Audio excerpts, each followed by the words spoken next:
আপনারা নিশ্চয়ই ইতিমধ্যে শুনেছেন যে জমিয়তে উলামায়ে ইসলাম বাংলাদেশ আগামী নির্বাচনে বাংলাদেশ জাতীয়তাবাদী দলের সঙ্গে একটা সমঝোতার ভিত্তিতে নির্বাচন করবেন।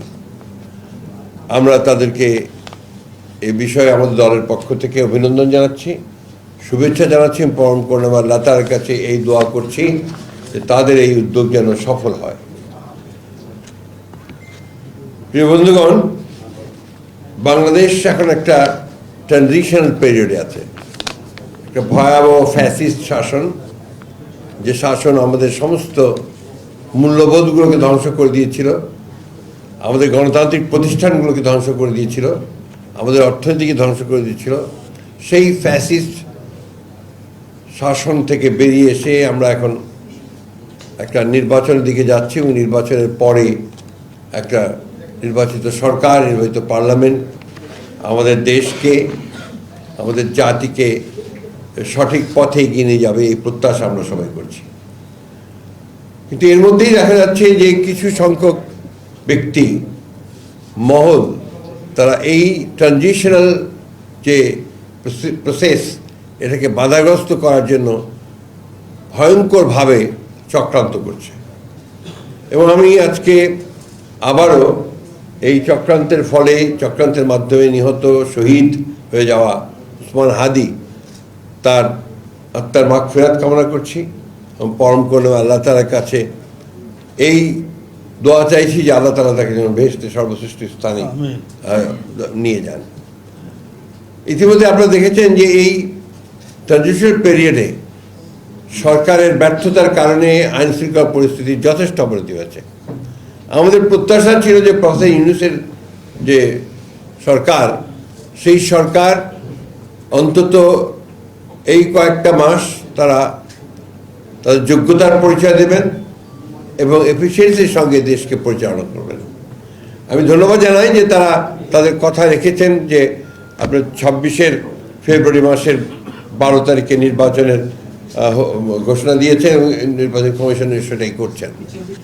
কিন্তু নির্বাচনের যে পরিবেশ তৈরি করা, এই পরিবেশ তৈরি করা যে তাদেরকে আরও সচেতন এবং ইতিবাচক ভূমিকা পালন করা দরকার, আরও কার্যকরী ভূমিকা পালন করা দরকার এবং এই বিষয়গুলোতে তাদের ফোকাস আরও বেশি দেবেন এবং আরও ভালোভাবে নির্বাচন যেন আপনার অত্যন্ত সুষ্ঠু পরিবেশে অনুষ্ঠিত হয়, সেই বিষয়গুলো দিকে লক্ষ্য রাখবেন, এটা আমরা আশা করি।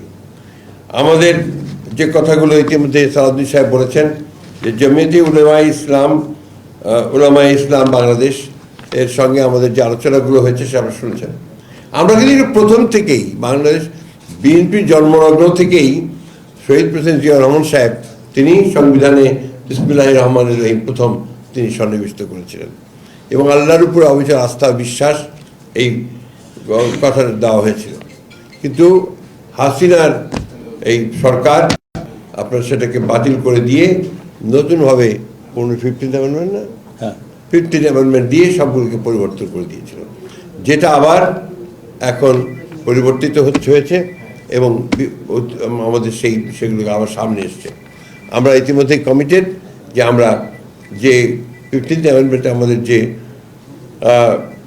কনস্টিটিউশনের যে বিধানগুলো ছিল সেগুলোকে আমরা অবশ্যই আমরা আমাদের সামনের দিনে আমরা সেগুলোকে অগণতান্ত্রিক বিধানগুলোকে বাদ দিয়ে গণতান্ত্রিক বিধানগুলোকে আমরা সামনের দিকে নিয়ে আসব। আমি বক্তব্য দীর্ঘ করব না, আমি এখন আপনাদের সামনে একটু ঘোষণা করব যে কোন কোন আসনগুলোতে আমরা তাদের সঙ্গে সমঝোতা করছি।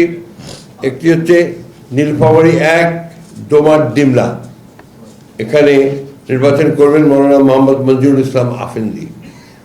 নারায়ণগঞ্জ 4 ফতুল্লা মুফতি মনির হোসেন কাসেমি। সিলেট 5 জকিগঞ্জ কানাইঘাট মৌলানা মোহাম্মদ উবাইদুল্লাহ ফারুক।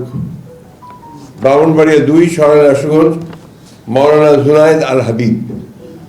এই আসনগুলোতে আমাদের কোনো প্রার্থী থাকবে না এবং ইতিমধ্যে আমাদের সালাউদ্দিন সাহেব বলেছেন যে এই সংগঠনের জমিয়তে উলামায়ে ইসলামের বাংলাদেশের আমাদের অন্যান্য আসনগুলোতে তাদের কোনো প্রার্থী থাকবে না। তো আমার মনে হয় এটা পরিষ্কার হচ্ছে আপনাদের কাছে। এবং আমরা যখন চূড়ান্তভাবে নির্বাচনের অন্যান্য আসনগুলো যে বাকি আছে সেটা যখন আমরা ঘোষণা করব সেগুলো তখনও এসে যাবে। অর্থাৎ এখন নির্বাচন করছেন জমিয়তে উলামায়ে ইসলাম বাংলাদেশ এই ঘোষিত আসনগুলোতে। এ ব্যাপারে আপনাদের সেখানে আমাদের কোনো প্রার্থী থাকবে না। হ্যাঁ, নিজস্ব প্রতীকী করবে, তাহলে এর বাইরে তো উপায় নেই। এখন ওদের সংগঠনকে নিজস্ব প্রতীকী করতে হবে। তো আমরা মনে করি যে আমাদের সর্বস্তরের নেতাকর্মী তাদের সম্পূর্ণভাবে সহযোগিতা করবেন এবং জনগণ যারা ভোটার আছেন তারাও তাদের প্রতীকে ভোট দিয়ে ধানের শীষকে শক্তিশালী করবেন। ধন্যবাদ। মার্কা হচ্ছে কিন্তু খেজুর গাছ এবং সর্বপ্রাচীন দল, ঐতিহাসিকভাবে আমাদের সঙ্গে তাদের সম্পর্ক আছে। আপনার এই বিষয়গুলো আমরা আপনাদেরকে যথাসময়ে আমরা আপনার বিশ্লেষণ দেব এবং সব যথাসময়ে সেগুলো আপনি জানতে পারবেন।